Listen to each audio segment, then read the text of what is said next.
Then a plowman said, "Speak to us of work."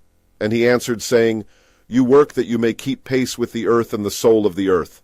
For to be idle is to become a stranger unto the seasons, and to step out of life's procession, that marches in majesty and proud submission towards the infinite. When you work, you are a flute through whose heart the whispering of the hours turns to music. Which of you would be a reed, dumb and silent, when all else sings together in unison?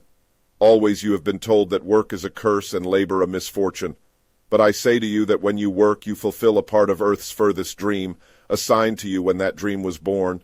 And in keeping yourself with labor, you are in truth loving life, and to love life through labor is to be intimate with life's inmost secret. But if you in your pain call birth an affliction and the support of the flesh a curse written upon your brow, then I answer that naught but the sweat of your brow shall wash away that which is written. You have been told also that life is darkness, and in your weariness you echo what was said by the weary.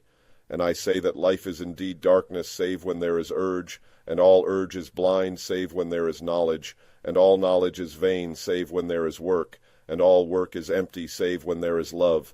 And when you work with love, you bind yourself to yourself, and to one another, and to God. And what is it to work with love?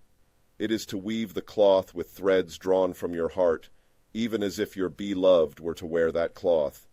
It is to build a house with affection, even as if your beloved were to dwell in that house. It is to sow seeds with tenderness and reap the harvest with joy, even as if your beloved were to eat the fruit. It is to charge all things you fashion with a breath of your own spirit, and to know that all the blessed dead are standing about you and watching. Often have I heard you say, as if speaking in sleep, "He who works in marble, and finds the shape of his own soul in the stone, is nobler than he who plows the soil. And he who seizes the rainbow to lay it on a cloth in the likeness of man, is more than he who makes the sandals for our feet." But I say, not in sleep, but in the over-wakefulness of noontide, that the wind speaks not more sweetly to the giant oaks than to the least of all the blades of grass. And he alone is great who turns the voice of the wind into a song made sweeter by his own loving. Work is love made visible. And if you cannot work with love but only with distaste, it is better that you should leave your work and sit at the gate of the temple and take alms of those who work with joy.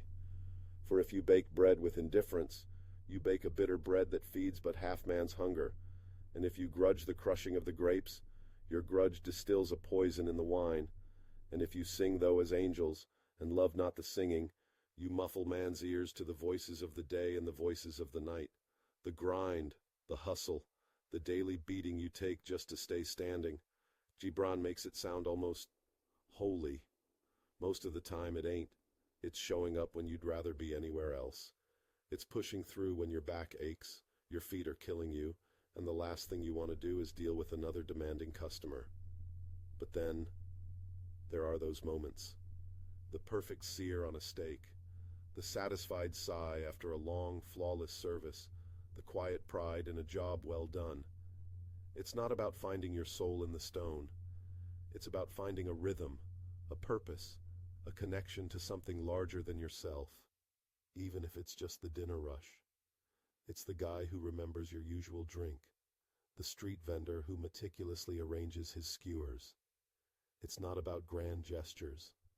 It's about showing up, doing the job right, putting a piece of yourself into it, even when, especially when, it's hard. Baking bread with indifference. Yeah, Gibran got that right. You can taste the difference. You can taste the care, or the lack of it. Love, hate, indifference. It all ends up on the plate.